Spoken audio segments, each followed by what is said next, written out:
ఇచ్చుకున్నాడు. చాలా నమ్మకస్తుడుగా పెట్టాడు. ఇప్పుడు ఒక తన్ను దన్నాడు బయట పంపించేశాడు. జగన్మోహన్ రెడ్డిని ఒక్కసారి ఆలోచిస్తే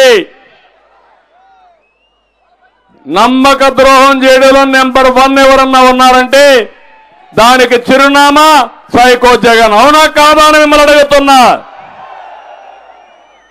గుంటూరు తూర్పు ఉన్నాడు ఎమ్మెల్యే ముస్తాఫా. నగరంలో గంజాయి గుట్కా అన్ని ఆయనే చేస్తాడు. చాలా గనుడు. ఇంట్లో పని మనిషి కొడుకు తెలుగుదేశంలో పనిచేస్తున్నా అంటే ఆవిడ పైన ఒక నేరం పెట్టి దొంగతనం నేరం పెట్టి ఆవిడ్ని వేధించే పరిస్థితికి వచ్చాడు.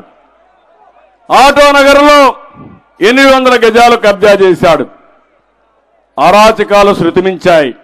అల్లా క్షమించడు. గుర్తుపెట్టుకోమని హెచ్చరిస్తున్నా. ఇంకో పక్క గుంటూరు వెస్ట్లో ఒక ఆయన ఉన్నాడు. పాపం ఏదో టెంప్ట్ అయిపోయాడు. ఈ సైకో కథ తెలియలా. వాడుకున్నంత వరకు వాడుకున్నాడు. చెత్త కాగితం కింద తుడిచేశాడు, బారేశాడు.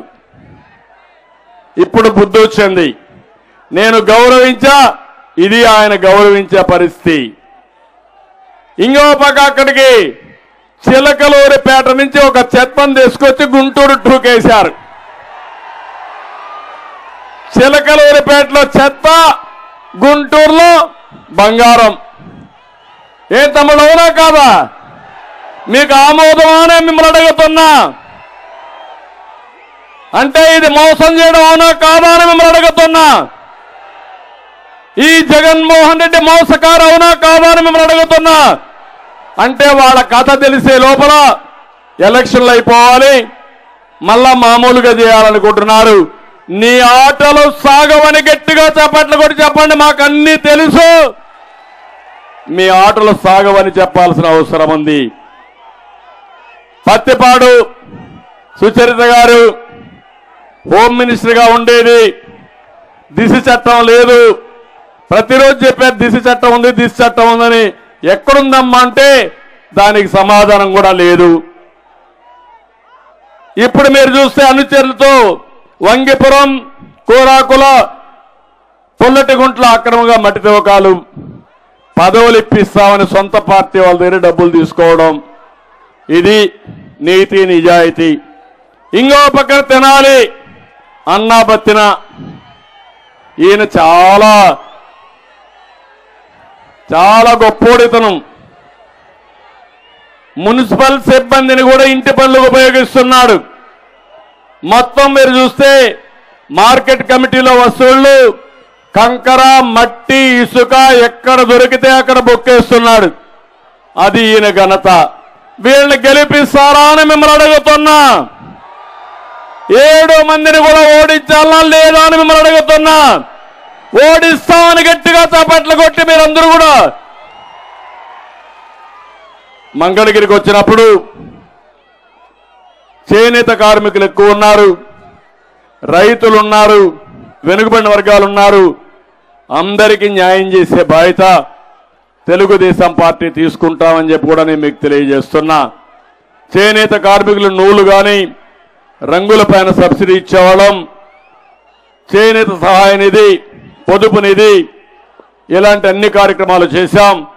ఇప్పుడు కూడా 50 సంవత్సరాలు పైబడిన అందరికీ మనం పింఛన్లు ఇచ్చాం. నేను ఈ సందర్భంగా ఒక విషయం మీ అందరికీ చెప్తున్నా. పేదవాళ్లకు పింఛన్ ఇవ్వాలని నిర్ణయం చేసింది, మొట్టమొదటిసారిగా ప్రారంభించింది నందమూరి తారక రామారావు గారు. 35 రూపాయలు. దాన్ని 75 రూపాయలు చేసింది నేను. తర్వాత 200 రూపాయలు ఉండే పింఛన్ని 2000 రూపాయలంటే 10 రెట్లు పెంచిన ఘనత తెలుగుదేశం పార్టీని. అది తెలుగుదేశం పార్టీ. పేదల పట్ల, వృద్ధుల పట్ల, వితంతువుల పట్ల అందరికీ పింఛన్లు ఇచ్చాం. వితంతువులకు ఇచ్చాం, ఒంటరి మహిళకి ఇచ్చాం, ట్రాన్స్జెండర్కి ఇచ్చాం, వికలాంగులు కూడా బాగా చేశాం. మళ్ళీ ఇంకొకటి పెట్టాం. ఒక నెలలో వాళ్ళు లేకపోతే పక్కన ఎక్కడన్నా ఉంటే రెండో నెల కూడా తీసుకునే ఏర్పాటు చేశాం.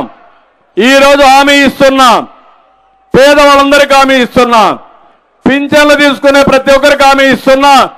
మొదటి తారీఖున మీ ఇంటికి నేరుగా పింఛన్ ఇచ్చే బాధ్యత తెలుగుదేశం పార్టీ తీసుకుంటాం, జనసేన పార్టీ తీసుకుంటాం.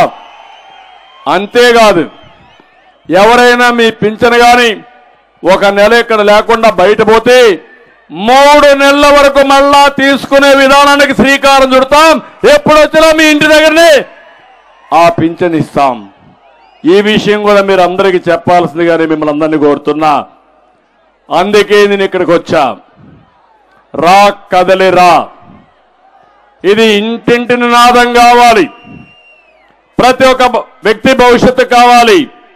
అందుకే నేను కొన్ని రా కదిలిరా ఎందుకని చెప్తాను. అమరావతి రాజధాని కోసం అంటే రా కదిలిరాని పిడికిలి బిగించి మీరు చెప్పాలి. అమరావతి రాజధాని కోసం రా కదలిరా. ఇంకా గట్టిగా నా గొంతంటే అరుస్తున్నా. మీరు బాగానే ఉన్నారు కదా. నేను 16 మీటింగులు అరిశాను ఇప్పటికి.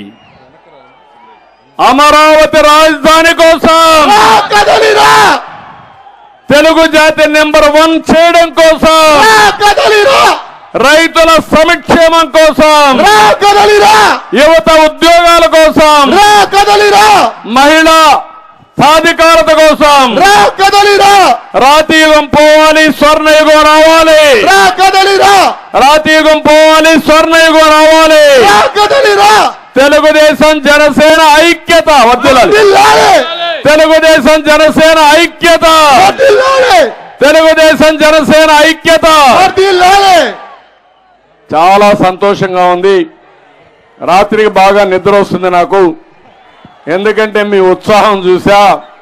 ఈ ఉత్సాహం చూసిన తర్వాత గెలుపు మనది అనే నమ్మకం పూర్తిగా వచ్చింది.